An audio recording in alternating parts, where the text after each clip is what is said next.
মুভির শুরুতে প্রধান ক্যারেক্টার উইকে দেখানো হয়। উই হচ্ছে এই শপিং মলের মালিক। তার সবকিছু গোছালো এবং পরিষ্কার চাই। সে তার শপে এসে একটা সেলফে ময়লা দেখে এবং ব্যাগ অগোছালো অবস্থায় ছিল। এজন্য শপের কর্মীকে সে চাকরি থেকে বের করে দেয়। এরপর সে আরো একটা শপে গিয়ে একটা ছেলেকে দেখে। তার দিকে তাকিয়ে সে অবাক হয়ে যায়। ছেলেটির নাম জায়ান। তখন একজন মহিলা বলে সে একটা প্রোডাক্ট কিনেছে কিন্তু প্রোডাক্টটি ভালো না এবং সে শপের মালিককে খুব আজে বাজে ভাবে গালি দিচ্ছিল। উইয়ের ম্যানেজার তাকে এসব না দেখার জন্য নানাভাবে বাধা দেয়, কিন্তু উই দেখে নেয় এবং সে কাস্টমারের সাথে ঝগড়া বাঁধিয়ে দেয়। তখন সেখানে জায়ান আসে। জায়ান এই মহিলাটিকে একটি অফার দেয়, বলে আপনি আমাদের মল থেকে শপিং এবং মেকআপ করলে আপনাকে বিশেষ ডিসকাউন্ট দেওয়া হবে। এসব কথা শুনে মহিলাটি তার ঝগড়া বন্ধ করে ফেলে এবং বলে এই সেলসম্যান অনেক স্মার্ট, সে কত সুন্দরভাবে এই সিচুয়েশনটা হ্যান্ডেল করেছে। উইয়ের ম্যানেজার তাকে বলে এই সেলসম্যানের নাম জায়ান, সে আজই জয়েন করেছে এবং সে তার আগের কোম্পানিতে টপ সেলার ছিল। সন্ধ্যায় নতুন এমপ্লয়ীদের ওয়েলকাম পার্টিতে উই অনেক বেশি ড্রিঙ্কস করে ফেলে আর মাতাল হয়ে সে পুরুষের ওয়াশরুমে চলে যায়। জায়ানকে দেখে বলে তুমি কি আমাকে ফলো করছো? জায়ান বলে এটা জেন্টস টয়লেট। উই বলে সত্যি সে জেন্টস টয়লেটে ঢুকে পড়েছে। তখন হঠাৎ সে জায়ানের উপর পড়ে যায়। তখন অনিচ্ছাকৃতভাবে সে জায়ানের বেল্ট নিয়ে চলে যায়। জায়ান তার পিছু পিছু আসে। উই জায়ানকে জিজ্ঞাসা করে সকালে কেন আমাকে সাহায্য করেছিলে? আমাকে পছন্দ করতে শুরু করেছে নাকি? জায়ান বলে আমি আপনাকে পছন্দ করি না, আমি শুধু সমস্যা সমাধানের চেষ্টা করেছি। নেশা কেটে যাওয়ার পর উইকে ওয়াশরুমে দেখানো হয়। সে মাতাল অবস্থায় জায়ানকে কি কি বলেছিল এটা ভেবে খুব অকওয়ার্ড ফিল করছিল। পরদিন মলে উই জায়ানকে দেখে। তখন সে একজন কাস্টমারের হাত ধরে প্রোডাক্ট সম্পর্কে বলছিল, যা দেখে উই জেলাস হয় এবং জায়ানকে বলে আমি এখানে সব প্রোডাক্ট কিনে নেব। জায়ান তাকে বাহিরে নিয়ে আসে এবং বলে এসব কেন করছেন? উই বলে আমি তো তোমার সেলস বাড়াতে সাহায্য করেছি। এই বলে সে জায়ানকে মার্কেটিং ম্যানেজার পদে প্রমোশন দিতে চায়, কিন্তু জায়ান তাকে মানা করে দিয়ে বলে আসলে আপনি আমাকে পছন্দ করেন, তাই আমাকে অন্য মেয়েদের সাথে দেখে আপনি জেলাস ফিল করেছেন। তখনই শপের আরেকজন এমপ্লয়ের সাথে কাস্টমারের ঝগড়া লেগে যায়, তাই জায়ান তার সমাধান করতে ভেতরে চলে আসে। উই মনে মনে বলে পৃথিবীতে এই প্রথম ব্যক্তি যে আমাকে রিজেক্ট করে দিয়েছে। পরবর্তী সিনে উইকে জিমে দেখানো হয়। তার জিম ট্রেনার ও তার বন্ধু ইয়াং তাকে পছন্দ করে। সে সবসময় তাকে পটানোর জন্য নতুন নতুন কৌশল অবলম্বন করে। প্রতিদিনের মতো আজও যখন তাকে সে ইমপ্রেস করার চেষ্টা করছিল তখন উই রেগে যায়। ইয়াং তখন জিজ্ঞাসা করে আজ এত রেগে আছো কেন? উই বলে শপিং মলে আজ একজন নতুন এমপ্লয়ি এসেছে। সে নিজেকে অনেক বেশি হ্যান্ডসাম মনে করে, তাকে উচিত শিক্ষা দিতে হবে। এরপর মলে ইউজি এবং আরেকজন কর্মী ইউ এর সম্পর্কে কথা বলছিল। তারা বলে যখন থেকে মিস উই মালিক হয়েছে তখন থেকে অনেক এমপ্লয়ি তার আচরণে বিরক্ত হয়ে চাকরি ছেড়ে চলে গিয়েছে। তাদের কথাগুলো জায়ান শুনছিল।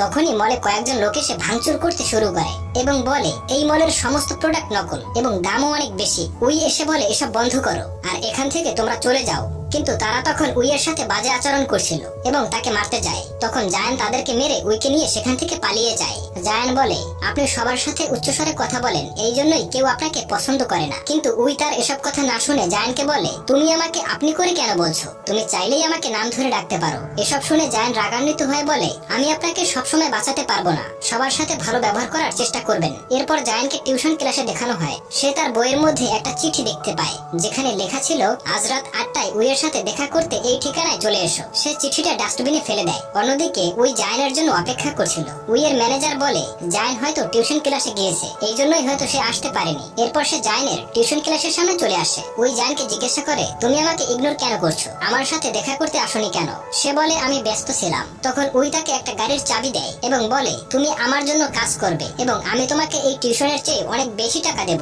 জায়ান গাড়ির চাবি না নিয়ে চুপচাপ সেখান থেকে চলে আসে। অন্যদিকে উইয়ের ফিউন্স জিনকে দেখানো হয়, যার সাথে তার বিয়ে ঠিক হয়েছে। সে হচ্ছে উইয়ের বাবার বন্ধুর ছেলে। সে উইকে খুব পছন্দ করে, কিন্তু উই তাকে মোটেও পছন্দ করে না, কারণ সে কোনো কাজ করতো না, শুধু শুধু বাবার টাকা খরচ করত। সে উইকে বলে আগামীকাল তাদের ফ্যামিলি পার্টিতে জয়েন করতে, কিন্তু সে রাজি হয় না। তার উল্টাপাল্টা আচরণ দেখে উই বিরক্ত হয়ে সেখান থেকে চলে যায়। তখন সে উইকে একটা উপহার দেয়। উপহারটি ভুলবশত নিচে পড়ে যায়। একটা গাড়ি এসে সেটা নষ্ট করে দেয়। এতে জিনের খুব মন খারাপ হয়, তাই সে বাধ্য হয়ে বলে আগামীকাল সে জিনের পার্টিতে অ্যাটেন্ড করবে। পরদিন সে মলে ঢুকতে জায়ানকে দেখেই তার সাথে কথা বলতে যায়, কিন্তু তার আগেই জিন চলে আসে। এসে বলে তুমি কাল বলেছিলে আমার পার্টিতে অ্যাটেন্ড করবে, তাই অনিচ্ছা সত্ত্বেও তাকে যেতে হয়। পরের দিন জিনের পরিবার ও উইয়ের পরিবার একসাথে লাঞ্চ করছিল এবং তারা তাদের ব্যবহৃত জিনিসের ব্র্যান্ড নিয়ে কথা বলছিল, যা শুনে উই খুব বিরক্ত হয়ে সেখান থেকে চলে আসে এবং জায়ানকে বলে আমি চাই তুমি আমার বয়ফ্রেন্ড হয়ে যাও। জায়ান বলে আমি আগেই না করে দিয়েছি। উই বলে মাত্র 1 মাসের জন্য হলেও তুমি আমার বয়ফ্রেন্ড হয়ে যাও, তারপর আমি তোমাকে এই মলের ম্যানেজার বানিয়ে দেব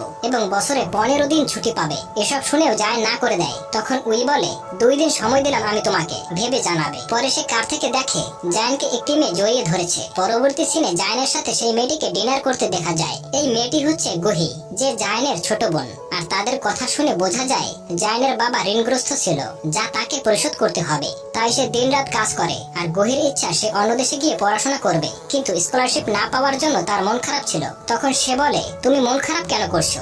আমি তোমাকে অবশ্যই বাইরে পড়তে পাঠাবো। অপরদিকে জিমে ইয়ং এবং উইকে দেখানো হয়, যেখানে ইয়ং উইকে পটানোর চেষ্টা করছিল। তাই সে বলে, আমি জায়ানকে পছন্দ করি, তুমি প্লিজ আমার পথ থেকে সরে যাও। তখন ইয়ং বলে, তুমি যাকে পছন্দ করো তার সম্পর্কে কি জানো? হয়তোবা তার গার্লফ্রেন্ড রয়েছে। এটা শুনে উইয়ের গত রাতের কথা মনে পড়ে যায়। তাই সে ইয়াংকে বলে, কিভাবে তার সম্পর্কে জানবো? ইয়াং বলে, ফ্যামিলি পিকনিকের অর্গানাইজ করো। সেখানে যদি তার পরিবারের সাথে তোমাকে পরিচয় করিয়ে দেয়, তাহলে বুঝতে পারবে সেও তোমাকে পছন্দ করে। পরদিন উইয়ের ফ্রেন্ডদের সাথে ফ্যামিলি পিকনিক দেখানো হয়, যেখানে জায়ানের সাথে কেউ আসেনি। উই জায়ানকে জিজ্ঞাসা করে, তোমার সাথে কেউ আসেনি কেন? তুমি কি কাউকে পছন্দ করো? জায়ান বলে, তাতে তোমার কি? তারপর ওরা সবাই মিলে গেম খেলে। খেলা শেষে সবাই গিফট নিচ্ছিল। তখন জায়ান উইকে না দেখে খুঁজতে শুরু করে। যখন তাকে খুঁজে পায়, তখন উই রেল স্টেশনে বসে ড্রিঙ্কস করছিল। কাছে আসলে তাকে বলে, আমি কি এতটাই বদমেজাজি যে কেউ আমাকে পছন্দ করে না? আমি এই শপিং মলের দায়িত্ব থেকে রিজাইন করে নিব।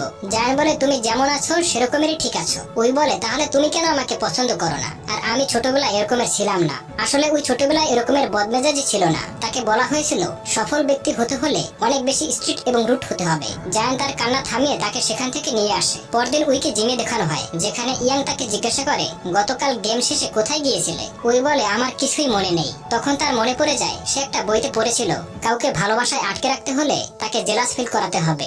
এরপর মলে জিনকে দেখা যায়, সে ফুল ও ডায়মন্ডের কিছু নেকলেস উপহার দেয়, কিন্তু বক্সে নেকলেস ছিল না। দোকানদার জিনকে বলে, তুমি যেই টাকা দিয়েছো সেই টাকা শুধু বক্সটাই পাবে। তখন এক ট্যাক্সি ড্রাইভার এসে ভাড়া চায়। এসব জায়ান তার সব থেকে দেখছিল আর হাসছিল। আসলে ওই জায়ানকে জেলাস ফিল করাতে চেয়েছিল, কিন্তু জিনের আচরণে রেগে সেখান থেকে চলে আসে। তারপর সে জায়ানের শপে কসমেটিক্স কিনতে আসে। জায়ান তাকে বলে, তোমার এসব করার কোনো প্রয়োজন নেই। তখন জিন সেখানে এসে বলে, আজ রাতে আমার সাথে ডিনার করবে? কিন্তু ওই না করে দেয়। তবুও জিন বারবার রিকোয়েস্ট করে। ওই জায়ানের হাত ধরে বলে, আমি আজ রাতে তার সাথে ডিনার করব, তাই তোমার সাথে যেতে পারবো না। জিন উইকে জোর করে নিয়ে যেতে চায়, কিন্তু জায়ান বাধা দেয়। তখন জিন বলে, তুমি কি আমাকে বাধা দেওয়ার? সে বলে, আমি তার বয়ফ্রেন্ড। এটা শুনে জিন তাকে চর মারে। তখন শপের বাইরে এবং ভেতরে অনেক মানুষ এগুলো রেকর্ড করছিল, তাই জিন সেখান থেকে চলে আসে। পরদিন ওই জায়ানের টিউশন ক্লাসে আসে এবং এসে জানতে পারে জায়ান অসুস্থ, তাই সে তার বাসায় চলে আসে। ওই জায়ানকে জিজ্ঞাসা করে, তুমি আমাকে কেন বলনি যে তুমি অসুস্থ? এই অসুস্থ শরীরে তুমি কেন কাজ করছিলে? আর আজ থেকে সুস্থ না হওয়া পর্যন্ত তোমার ছুটি। তারপর সে ইউটিউব দেখে চিকেন স্যুপ রান্না করে এবং বলে, তুমি প্রথম ব্যক্তি যার জন্য আমি রান্না করছি। তখন জায়ান স্যুপটা মুখে দেয়। তার খাওয়া দেখে ওই একটু টেস্ট করে আর বুঝতে পারে খাওয়াটা অনেক জঘন্য হয়েছে। তারপর ওই যখন রুম থেকে বাইরে আসে, তখন গুহিকে দেখে অনেক রেগে যায়। বলে, তোমার বয়ফ্রেন্ডের প্রতি লক্ষ্য রেখো আর সুস্থ হলে তাকে কাজে আসতে বলবে। গুহি তার অ্যাটিটিউড দেখে বলে, নিশ্চয়ই আপনি মিস উই, সে আমার ভাই লাগে। এই কথা শুনে সে হতবাক হয়ে যায়। এরপর সে ইয়াংকে সবকিছু বলে কান্না করছিল। তখনই আবার তার সেই বইয়ের কথা মনে পড়ে যায়। পরদিন ওই জায়ানের শপে আসে। তাকে দেখে জায়ান কাছে আসে। ওই তার সাথে কথা না বলে বরং ইউসিকে বলে, তুমি রেডি হয়ে যাও, তোমাকে মলের প্রমোশনাল শুটের জন্য সিলেক্ট করা হয়েছে। তখন জায়ান তার সাথে কথা বলতে আসে। সেই সময় ইয়াং তার মাঝে চলে আসে। জায়ান বলে, আমি তার সাথে জরুরি কথা বলবো, তাই তুমি এখান থেকে সরে যাও। তারপর ওই ইয়াং এর হাত জড়িয়ে ধরে। এই দেখে জায়ান অবাক হয়ে যায়। সন্ধ্যায় ওই যখন বাড়ি যাচ্ছিল, তখন জায়ান তাকে বলে, তোমার সাথে জরুরি কিছু কথা আছে, এবং তাকে বাড়ি নিয়ে আসে। তার জন্য অনেক ভালো ভালো খাবার রান্না করে।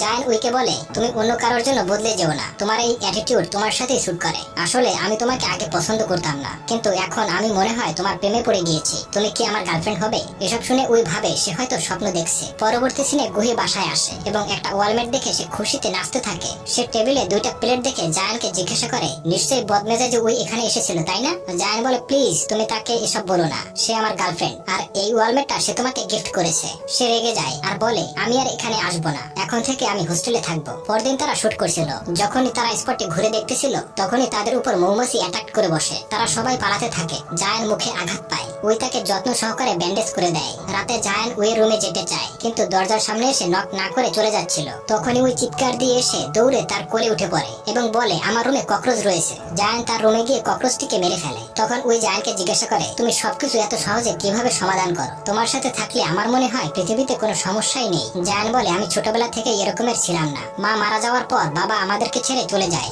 সংসারের দায়িত্ব পালন করতে গিয়ে মানুষের সাথে কিভাবে ডিল করতে হয় তা শিখেছি। পরদিন সকালে ইউজি আসে এবং সে বলে, সে অসুস্থতার জন্য এই শুটিং সে করতে পারবে না, কারণ সে জেনে গিয়েছে তাদের অ্যাফেয়ার চলছে।